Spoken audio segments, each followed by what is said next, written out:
Hello students, this is Miss Parsons, and this is our Sugar Trade Unit online tutorial for document annotations. So this is going to cover just some of the tools and information you need to know as far as keeping that grade at 100 and where you'd like it to be.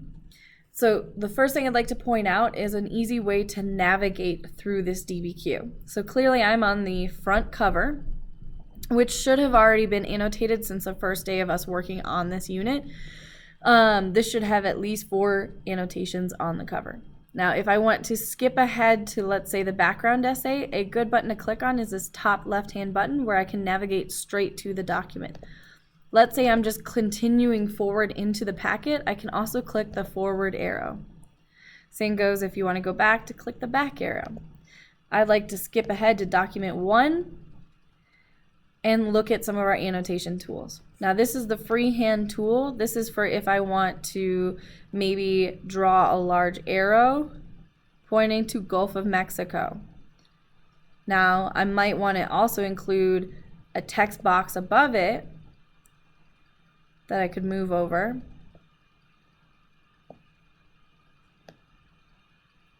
Explaining what this arrow means. So I am looking for 5 annotations on each document, but some of these annotations, like this arrow and this text box, kind of go together. So I'll be looking for mainly just a thorough analysis of the document. So as long as you can explain to me what each thing, what each drawing, what each tool, what your thought process was behind your annotation, if I come across anything questionable, then I can check in.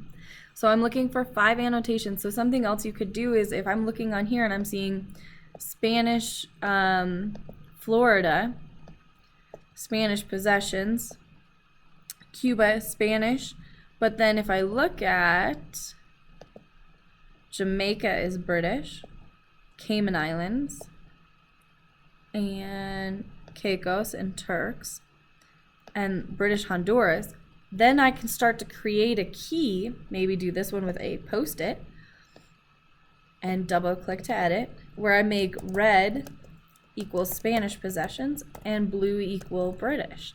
That would count as separate annotations as well. That could be enough to count as the 5 points towards this document analysis for document 1. The other thing you can do is you can click save and exit mode. You can draw a circle or other shapes on here. Like for example, I might put a shape over where it says the map is created from various sources, because that lets me know that this document might be a secondary source. Another important thing to pay attention to for when we get to our document analysis, which will be on the next video, is looking at the title of our documents, Colonial Map of the Caribbean. That might help point to kind of the big idea or the overarching idea for our document, which will help us fill out that sheet as well. Please take your time, but do not spend more than, I would say at the most 5 to 7 minutes on any one document doing your annotations. That should be more than enough time to get what you need to get done using these tools right here. Please make sure, just let me know if you have any questions. The only other thing I wanted to point out was just the delete. So if you click on the eraser button, you just click on that and you're able to erase anything that you freehand drew. You can also, if you click on this, then you're able to delete anything that you highlight as far as your post-its. If you click on, so you can either highlight for your freehand, you have to select the freehand to be able to erase it using that tool. Now you can click save and exit mode to save it.